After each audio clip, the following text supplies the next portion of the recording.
your come up has been mad when you put it that way. Because I feel like, I mean, I've been playing about since I was about 9 years old, like with production and everything.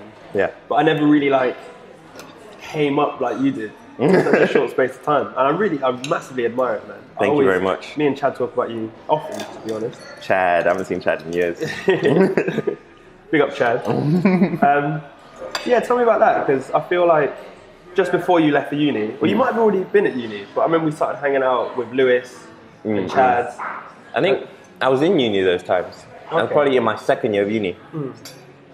It's funny, like you said, even me, like the come up to me has been like crazy because I don't remember like a specific point where I was like, all right, cool, I'm gonna do music. Do you know what I'm saying? It's just like, I just fell into it.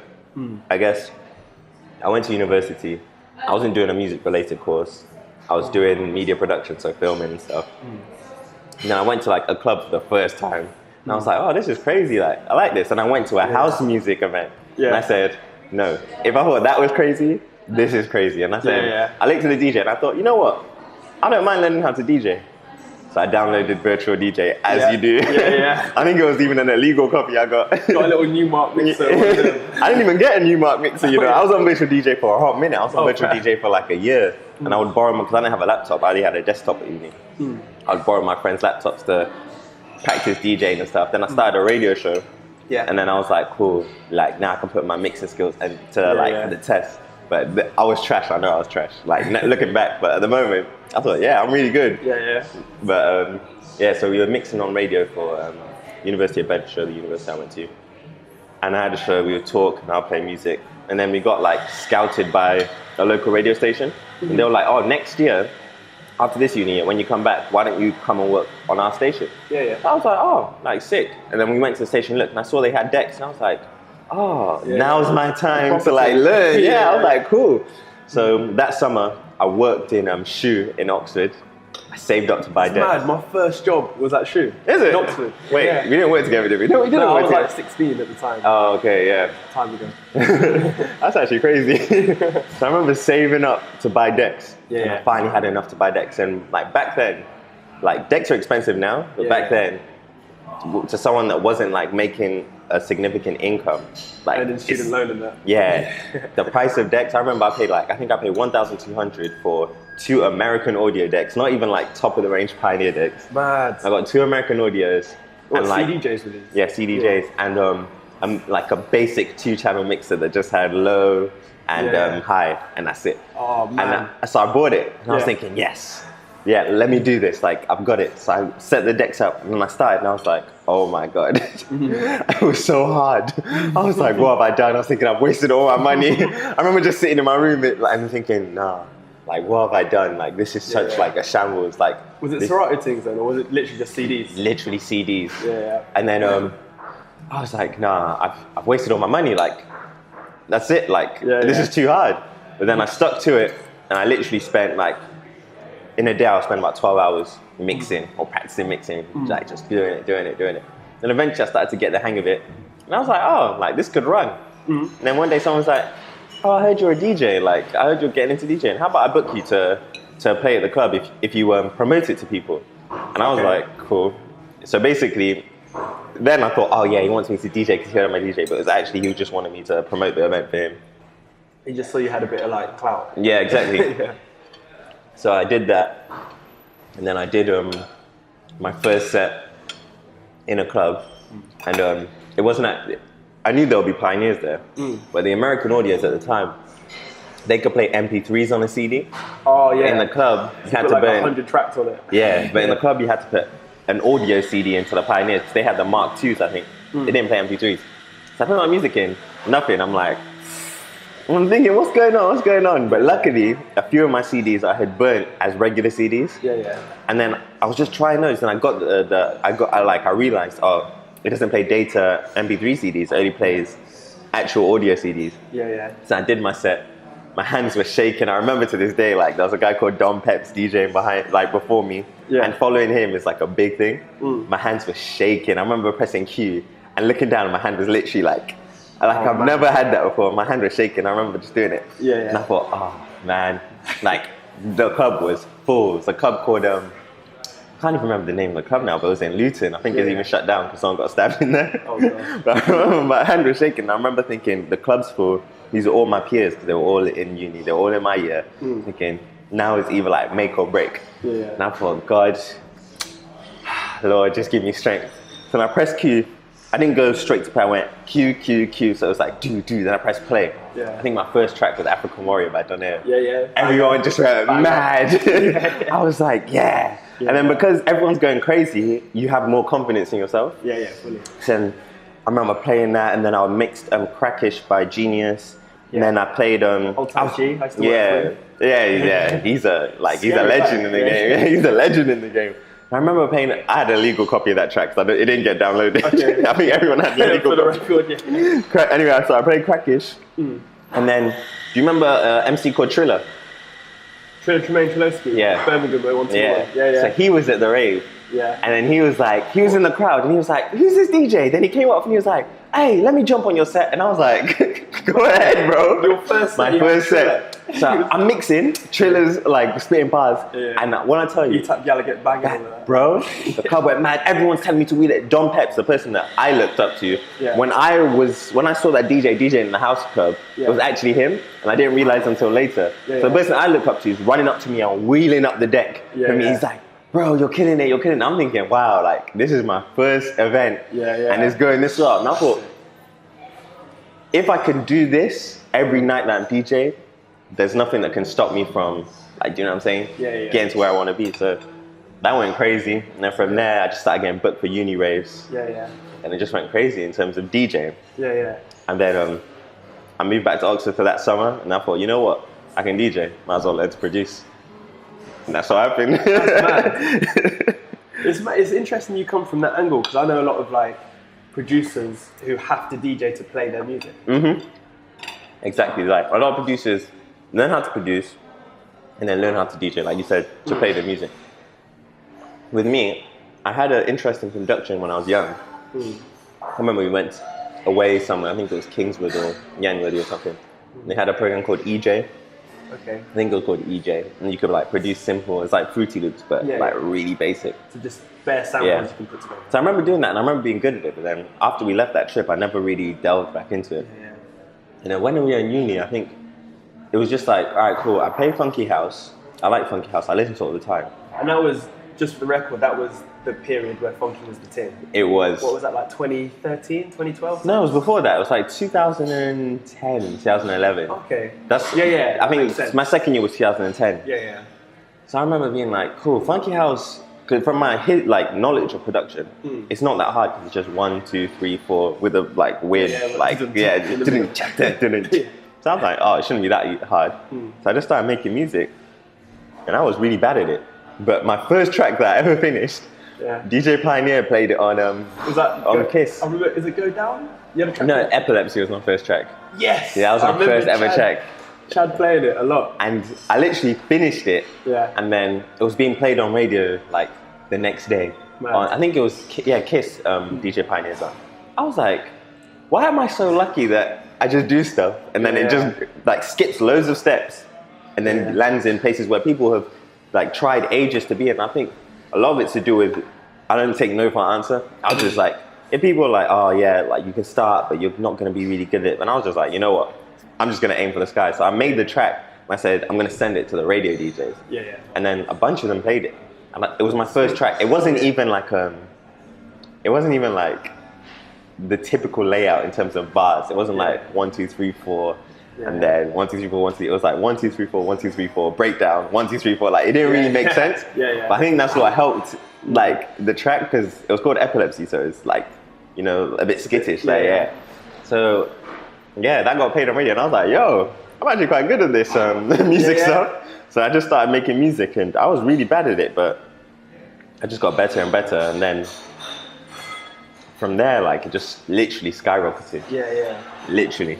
Like, I think I remember for you, especially through Chad, because I remember you were very close to Chad at the time. It was the tune up, I think, obviously made you boss, so to speak, was what's it called again? With the sample from Notorious B.I.G. Oh, Wet Dollars. Wet Dollars, of course, So I remember hearing that in its infancy. Chad was like, oh yeah, Tommy just sent me this. And all it was the drum beat. Kick. Yeah. Kick. And I'm like, it's all right. I mean, the thing is, I'm like, even when I think something's sick, I won't really say it. So Chad's like, oh, this is good, isn't it? I'm like, it's all right. But deep down I was thinking, yeah, I like that. That's funny. And I didn't really realise how much of a big deal it was until I went to a rave in Bristol. And it was like really dark techno. You wouldn't have expected that tune to be played, but they played the tune towards the end of the night, like it must have been about 4 a.m. And it went off. Yeah. And I remember being at the back of the club thinking, look at this guy. This is crazy. And somehow it's made it to this DJ who's obviously in Bristol. And that was the moment I realised that, Tommy's doing something special right now, man. And then you got Tink on the remix, and then the rest is history. Yeah, thanks, man. Like, for me, like, I made Wet Dollars, like, there was a period in my life where, especially with Chad, we were just, like, I'll just make music, I'll send it to Chad, and that's it. So I'll send it to a few DJs, that's it. Like, I wasn't really, like, pursuing music as a career. Yeah. To me, it was more like, this is something I love to do, and I enjoy doing. So I remember that day that I made Wet Dollars, I was in my room. I remember it so clearly, I was in my room, I had a tiny room then. Yeah. I had my laptop that I had saved up money for. I traded my decks for this laptop. I you got rid of the deck for this one? Yeah, so I thought, let me trade my decks for a laptop and buy Serato.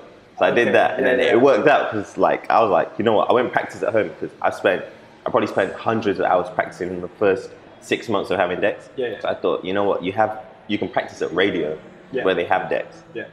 But in the meantime, just use Serato and have a laptop, a Mac, so you can produce music. So I was producing music on.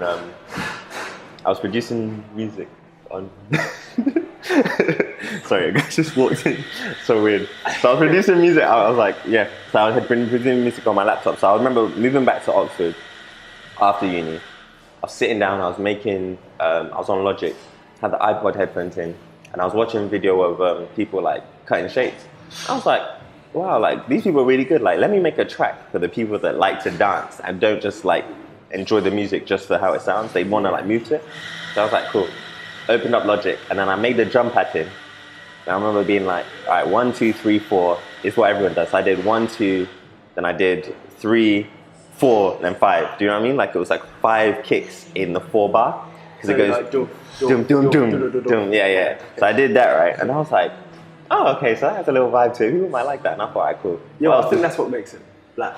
Yeah, you put that little soul in it, because this has all come from like my hip hop history and stuff. Like I was doing stuff that I would hear, but I never realized that that's what I was doing. If that makes sense. I was just kind of like replicating stuff that I heard in my past and then putting it into like a house format. So I remember doing that and thinking, yo, what does it need now? Claps. So I did that clap, clap, clap, clap, and I was like, clap. And I was thinking, this is sick. I remember iPod headphones. I was like, I thought, what else does it need? And it said it needs hi hats. So I just went. I didn't even do like the typical. I just did rapid hats like it was a trap beat. And I remember being like, this is crazy. And I thought, let me send this to Chad. So I got my iPhone out. I still have the voice note to this day. I said, Chad, what do you think about this? I sent him the voice note. He said, this is sick. And I was like, I'm not sure about it. He's like, nah, that's sick. All right, cool. So I kept doing it, and I thought, you know what this needs now? A crazy bass line. So on Logic, there's a synth called ESP. It's like the basic Logic synth. I remember opening it and just effing with it, like turning everything up to crazy levels until I got a sound that was clear but super like overpowering, like dirty. And then I EQ'd it and I took off. People don't realize that there's like no low end on the track at all. It's all mid, but it like emulates the low end of a track. So I did that and I thought, so this means anyone that plays it anywhere, you'll be able to hear the bass, even if you're listening on an iPhone, if you're listening on basic headphones, if you're in a club, if you're in a car with a basic sound system, you'll still be able to hear the bass. Even though you won't be able to feel it, you'll still hear it. And then your brain will trick you into thinking you're feeling it. So I was like, cool. So I just did dum, dum, dum, dum, dum. And I was like, that's like the simplest bass lines ever. And it worked. It worked, man, It wasn't even like sidechained or anything. Just because I took off the low ends, I got away with it. I thought, cool. Let me send this to Chad. Chad said, this sounds crazy. I remember thinking, all right, cool. What else do I need to do to make it stand out? And then I thought, it needs something on top of the bass, doing the same thing that the bass is, but that it just sounds like almost commercial. So a noise that people can make with their mouths I wanted to do. So I remember opening ES2, another Logic synth, and then just messing with it. And the sound that you hear in Wet Dollars, that that's actually a wood block, but just pitched. Yeah. And then I put like release on it, and I've taken off the attack and stuff. And then I did that, and that's how the track was made. And I sent it to Chad. To Wet Dollars, man. That's the secret. And I sent it to Chad, and Chad was like, "This is crazy," and he was like, "Yeah, that's so nuts. Like, just leave it like that and release it." And I thought, you know what else it needs? Then I was thinking earlier that day I'd been listening to Biggie, and I remember listening to Nasty Girl. And the start it goes, "I go," and I thought, why doesn't anyone use that? So I just went, put it in the track, and I cut other parts of the track, just put it in, and that's how the track was made. That's amazing, man. In one evening. I feel, I'm not sure if you've been told this before, but I feel you were like a pioneer in putting hip hop samples on house music. You know what? A lot of people said that to me. It's weird when people say, "Oh, yeah, you started this craze," or "You're like one of like the founding fathers of this." To me, it was just like, I was just making music. Yeah. But when I look back on it now, like no one was doing that. Exactly, yeah. No one was doing that at all. And that maybe comes from your hip hop background. It's like just instinctive. Yeah, to me, there wasn't anything else I could put there. It was like, I'm either gonna sample hip hop or it's gonna be an instrumental. And then sampled hip hop, and then from there, people were like, "Dollars is crazy, Wet Dollars is crazy." Then I go out and I start hearing similar tracks, and I'm like, like this is like Wet Dollars, this is sick. Yeah. But I never realized that a lot of those tracks, because even if I go on Twitter now, I see that people like Defected the other day asked the question like, name significant house tracks or significant tracks to you, and then I saw someone write Wet Dollars has to be like the #1 significant track for me because it like changed house music in the UK. I remember reading that comment and thinking, I just made that on iPod headphones in my room. Like, bro, it's not that deep. It's funny, I was talking to Hard House Banton about it, actually. Yeah. Because I think there was definitely a period of time in the UK. Obviously, we have this whole, like, dance music continuum.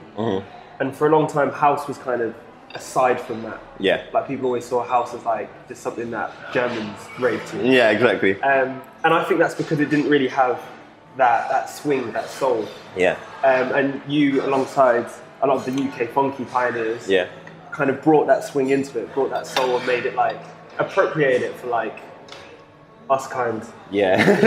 It's okay to say. Yeah.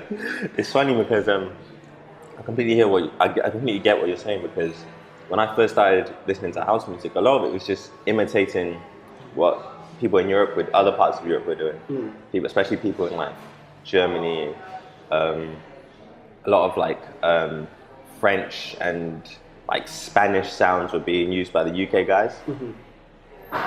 And then I think coming off the back of funky, like funky died, and then a lot of the funky guys were like, all right, what are we gonna do now? Because no one's listening to funky. So they started making deep house. We were saying deep house. It wasn't even deep house. It was just literally like UK house, I guess is what you would call it now.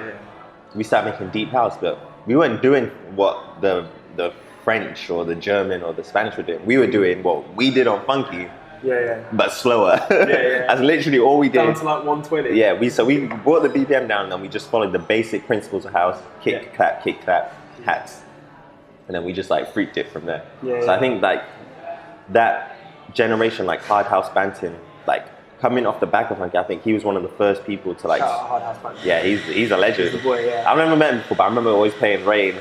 So I'm like, oh. But I feel like tracks like Rain were already going into that house music direction before anyone else was. And I feel like the whole funky scene just moved to house music, bringing that soul that we had taken from like garage and we had taken from everywhere else. Do you think UK funky was kind of killed by MCs?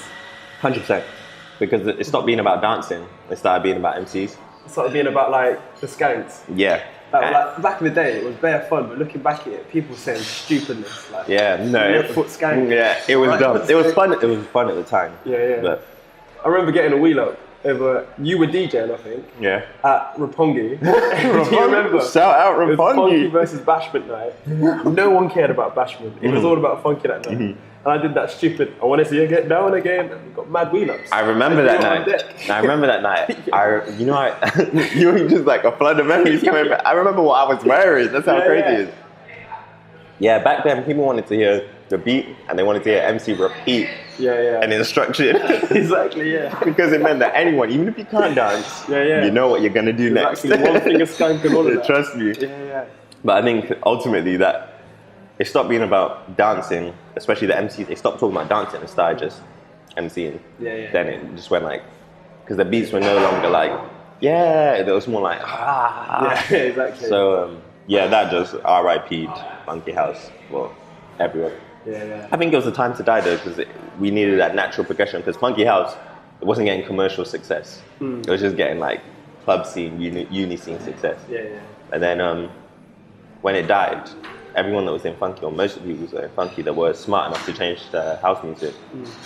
It was like we had a leg up over everyone already. We had the DJs who knew us. We had the crowds. So